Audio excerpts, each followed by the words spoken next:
Hey guys, Adam Lobo here from Adam Lobo TV, and in this video, I'll answer all your questions that you have asked me in my first impressions video, and I'll share with you everything that you guys need to know about the Samsung Galaxy Note 20 Ultra 5G, and I'll give you a definite answer on who this phone is for, so keep watching.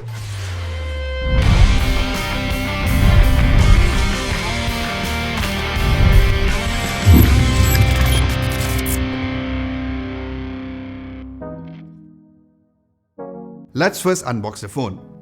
Now the Samsung Galaxy Note 20 Ultra comes in a black box with the visuals of the S Pen in front based on the color that you choose. Then opening the front cover, you'll find a black box inside of the cover itself. Where in there's the SIM ejector pin on the outside and the quick start guide on the inside. Then you'll find the phone itself. Underneath, you'll find two small boxes above. One is the AKG USB-C wired earphones in white and the USB-C to USB-C cable. Then finally, looking down below, you'll find a 25-watt fast charging brick. Now going into the phone specs, the Note 20 Ultra comes with the Exynos 990 chipset here in Malaysia with the Mali G77 MP11 GPU. The variant that I have is the massive 12 gigs of RAM with 256 gigs of storage. It comes shipped with Android 10 with the One UI version 2.5 skin. And like other flagship phones from Samsung, it is IP68 dust and water resistant, and is also a 5G ready phone as well. Now there are three colors for you guys to choose from here in Malaysia, where the one which I have is my personal favorite, which is called the Mystic White. Then it's also available in the very well-known Mystic Bronze and Mystic Black. So looking at the phone's design and build, since this is the Note series from Samsung, where the phone always had the reputation of being a very large device, which I've always loved and appreciated. The sides are made of stainless steel, which reinforces the premium quality of the phone, where the front and the back glass is made of Corning Gorilla Glass Victus, which is the highest grade and the toughest glass at this point of time made from Corning. Then the rear cameras are placed towards the left-hand side with quite a huge camera bump due to its larger lens, where it is placed on a vertical position on the left-hand side of the phone, where the three lenses had a quite huge rings around it, which was also very huge, as you guys can see. Now, while some people have mentioned that the camera bump is too huge for their liking, for me, I did not mind it at all. In actual fact, I like it because it seemed like a statement piece.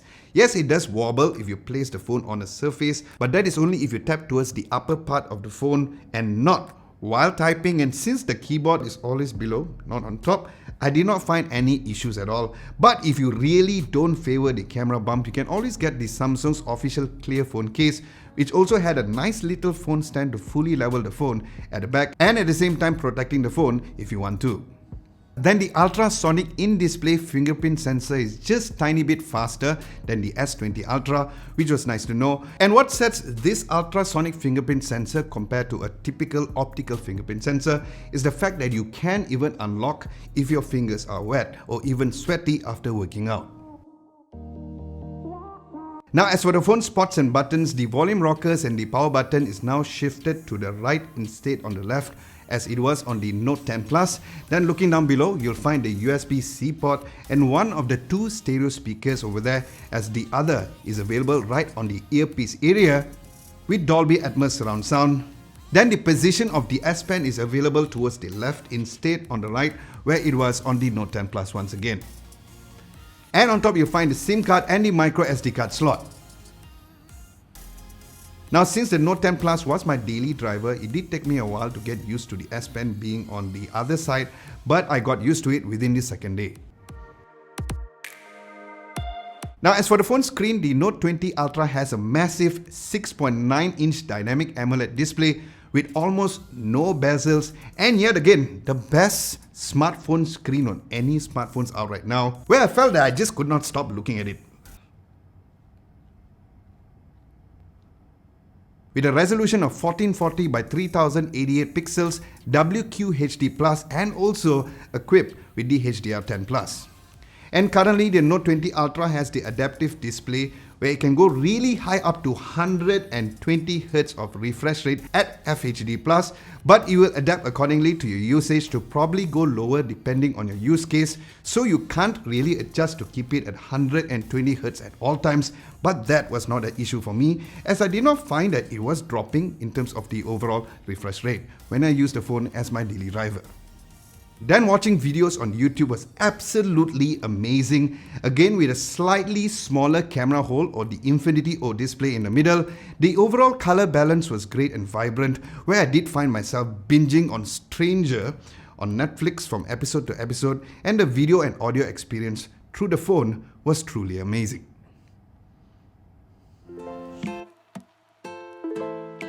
Now, as for the phone's cameras, there are three huge cameras as mentioned, where one is a 108 megapixel f1.8 aperture 26mm wide lens, a 12 megapixel f2.2 13mm ultra wide angle lens, and a 12 megapixel f3.0 periscope lens that can go up to 5 times optical zoom and 50 times hybrid zoom. And you also find a laser autofocus module over there and the microphone that increases the volume when you zoom in during video recording, like the other latest releases.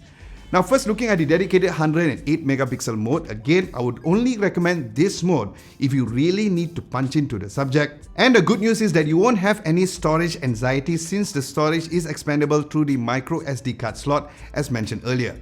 Then the regular shots was indeed top-notch flagship material, where the image processing has surely improved, where there was a great and a better balance of the greens and the blues, where the previous generation tends to sometimes bring them really up. And that was not the case when it comes to the Note 20 Ultra, as you guys can see when taking landscape shots or even shots of food as well. Then as for the live focus or the portrait mode, I now doubted any Samsung's flagships and even the mid-range A series, which has really improved significantly on that mode. And since this is a flagship device, you'll surely get the best shallow depth of field with amazing dynamic range on the blurred background area. Now, I have always been a fan of the 13mm ultra-wide angle lens on the Samsung phones, as I felt that some other flagships either had an extremely wide lens that creates an unwanted fish eye kind of effect, or sometimes not too ultra-wide enough. But on the Note 20 Ultra, it was amazing as expected as usual. Now, what's new on this year's Note 20 Ultra is of course the periscope lens, where it does zoom in optically up to 5 times, and it gave me an extremely clear shot, even up to 10 times zoom. But of course you can go up to 50 times zoom if you want to, but you really need to make sure that your phone is on a tripod or to be really steady to be able to get a really clear shot. Now, I did also find a huge improvements on the really low light conditions, where when I was in this particular cafe, it was visibly really dark, and I was blown away by the amount of brightness achieved on the image without having any significant noise on the pictures. Then the outdoor night shots also had the right balance of highlights without really overexposing on the night lights, which is also a really great thing to know. Then looking at the front camera, it has a 10 megapixel f2.2 aperture, and while there are many smartphones which has a ridiculous megapixel count for the front-facing shots, they still produce some mediocre performance, and the Note 20 Ultra again proves that quality comes better than numbers, with one of the best front selfie cameras both on the regular and also on the live focus mode. Now, the front camera also proves to be another camera which has amazing dynamic range even for the background blur area, which was very similar to the rear camera as well, which was also a really nice thing to know. Now, as for the phone's video taking capabilities, like the S20 series, it records up to a massive 8K 7680 by 4320 pixels at 24 frames per second, and where to my surprise, the video quality was not only super crispy, but also the footage was truly amazing when it comes to the image stabilization, which has been improved greatly, and I love the new color reproduction that Samsung has done for the video footage as well. Then on the 4K video mode, you have the versatility to use either the wide lens and the other lenses, including the periscope zoom lenses, which I did find switching from the wide to the main lens to be not only having the best quality but really nice cinematic colors, but also a very gimbal-like stabilization. Yes, there is the super steady mode which gives you an even super stabilized shots, but that is on 1080p, but I still prefer the wide angle and the main lens on 4K, as it is pretty much stable as well. Then as for the front camera, it records up to 4K 2160 up to 30 frames per second, also with amazing image stabilization, where there was no loss in quality when uploading my Instagram stories, which is obviously a huge plus. And I also found that I love the live focus video to give you a really cool background blur, which I'm not sure what magic Samsung has done with this software, as the video looks like it was truly using a very low aperture lens to give you a great shallow depth of field. So that's your extensive camera quality test, Chan Chi Kyong.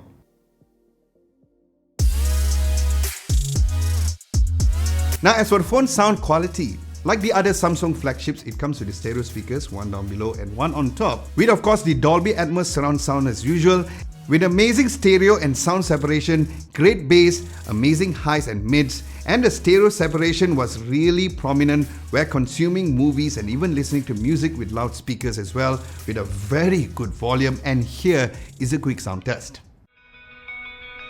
I built up walls like mansions to the sky.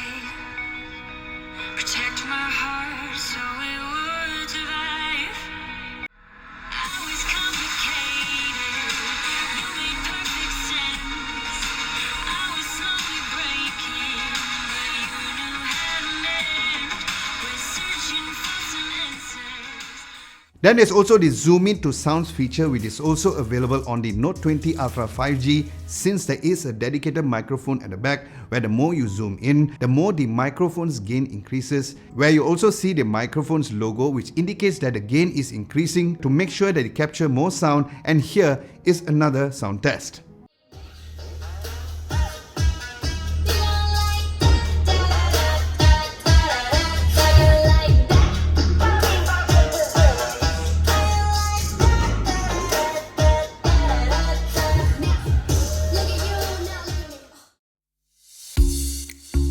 Now in terms of the software, it is shipped with Android 10 with version 2.5 of Samsung's best UI ever created, which is the One UI, and I seriously applaud Samsung for making the One UI better on each updates to retain a great features like swiping from the middle of the screen to go to your notifications and swiping up to go to the apps drawer, which makes navigating on this big screen phone possible with just a single hand. Then there's also the wireless Samsung DeX, which means that you don't have to use any cables to connect the phone to an external display for Miracast compatible screens. Now let's talk about the S Pen. Firstly, the biggest improvement here comes with a massive response time to a super fast 9 milliseconds, which I felt I was writing on a paper instead of a phone screen, and I think that I'm one of the very few people that really likes to use the S Pen a lot. Now it's even easier for me to write, and it has surely become an essential tool for me as well. Now there are some cool little effects when writing or even erasing, which was not really a feature, but it was a cool little touch. Then the S Pen's remote shutter function is still there to take selfies or any photos remotely away from the phone. Then the S Pen also has a similar cool air gestures feature like the previous Note 10 Plus to navigate through the music apps, to pause, resume playback, or even pressing and moving the S Pen towards the right or left to change the track. Or you can even swipe up to change the camera on the camera app and waving it clockwise or anti-clockwise to zoom in or zoom out in the camera app. Then there's also some newly added S Pen gestures, which is new to the Note 20 Ultra, which I'll go in depth in a video review soon, since I did ask you all if you wanted me to do a dedicated S Pen video, and as requested by Mike Casper, as I will be doing one next, so don't forget to give this video a nice big thumbs up if you guys are waiting to see that. And speaking of which, if you guys are new and you like this kind of videos, don't forget to subscribe to Adam Lobo TV if you guys haven't done so.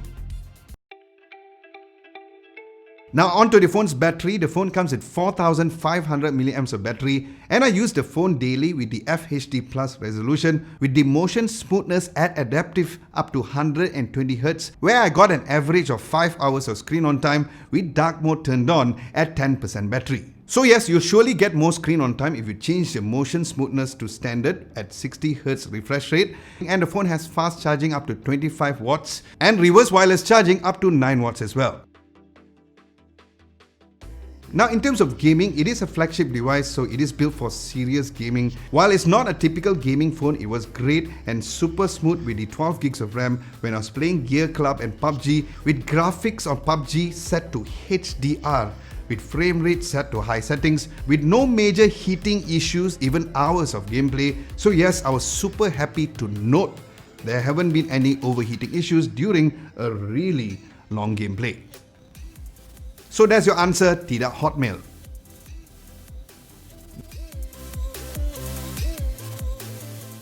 So, with all of this, the real question is, who is the Samsung Galaxy Note 20 Ultra 5G for? Well, just like the S20 Ultra, the Ultra variant that Samsung has been producing for the past 2 series is specifically for those of you who really want a premium flagship device with no compromise whatsoever. While some may not agree with the higher price tag compared to the previous Note 10 Plus, you are really looking at a smartphone that screams out premium from the design, the amazing cameras, especially when it comes to the video taking capabilities, a superb screen, and of course an improved S Pen. So if you guys want the best that the smartphone can offer and can afford a phone that can last for a really long time, then yes, this phone is surely for you. Then as for your question, Stephen Chong, yes, I would totally upgrade from my Note 10 Plus to this phone, not only because of its camera but also because of the really improved S Pen as well. Now as for the phone's price here in Malaysia, the Note 20 Ultra 5G is going for 5,199 ringgit for the 12 gigs of RAM with 256 gigs of storage, and I'll leave links down below for you all to get one. Alright guys, with this, do let me know what you guys think of the Samsung Galaxy Note 20 Ultra down at the comment section below when you guys get it. Aside from that, thank you so much for watching. Hope you guys enjoyed this video and found this video helpful. And if you did, be sure to give this video a nice big thumbs up. Like, share and subscribe to Adam Lobo TV if you haven't done so. Don't forget to hit the bell icon just next to it. Be sure to get notified for my future videos. My name is Adam Lobo and I'll catch you guys in my next video. Then the rear cameras are placed towards the left hand side with a quite prominent camera,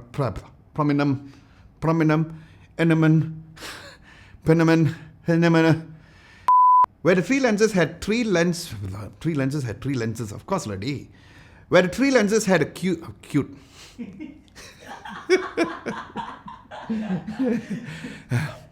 where cute like the lens, haha, cute, hi.